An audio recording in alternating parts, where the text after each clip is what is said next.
Okay, let's take this real quick, okay?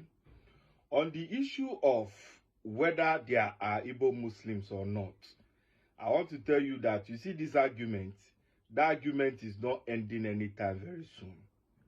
You know the reason I say this?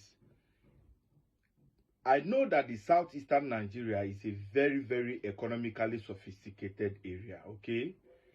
And the possibility of Igbo Muslims being present in that economic development of the southeast is not there yet.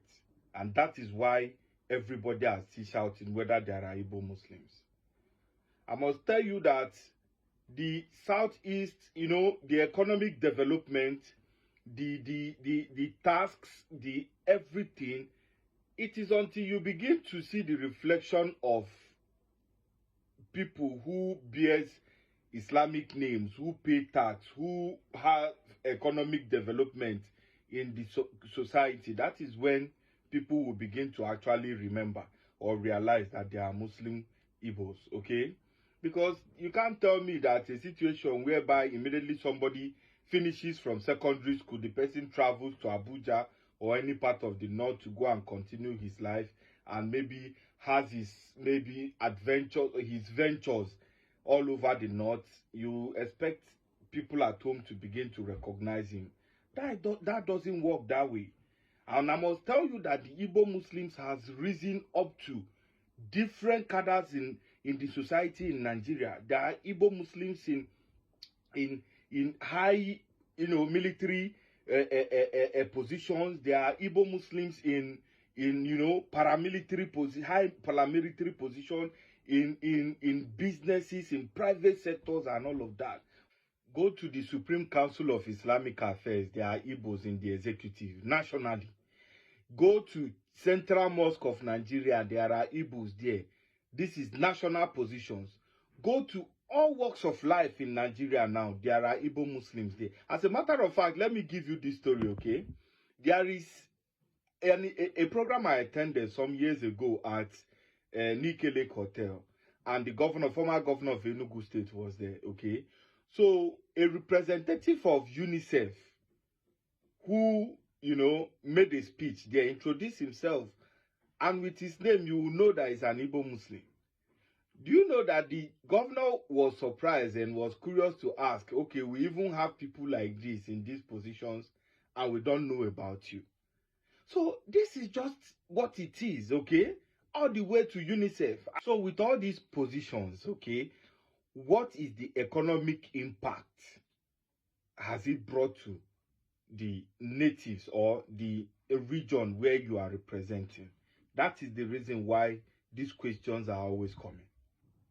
And if you want to tell me that, oh, they are not recognized, they are marginalized and all of that, have you tried to develop your own self personally? Have you tried to source for a land to build a clinic or a hospital of your own and somebody asks you not to?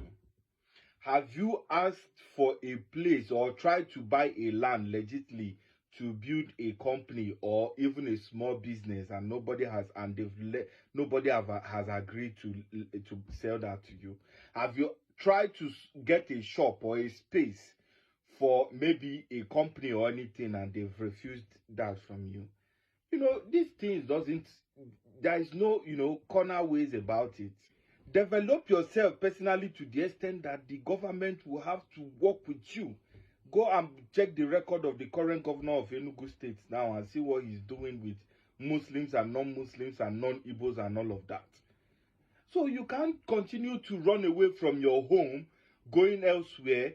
And okay, even if you run away from your home and you find your feet somewhere, try to come home and do some and make impact. You go to North, you see Igbo Muslims having businesses, companies and all of that. But none of them has even a pure water company or even a cafe down in the southeast. You don't expect them to begin to applaud you without having any economic, you know, improvement in the community. You understand? And sometimes, you know, like a person who was born and brought up in the southeast, I personally convinced myself that The Igbos are the most industrious people in the whole of Africa. But the surprising aspect is sometimes when they become Muslims, you come to begin to realize that as if that industriousness in them dies away. I don't understand. I don't know why it's happening that way. But the most important thing is this argument will not stop very soon, because you have not actually made any impact in the community. And I must be frankly, okay? Thank you very much.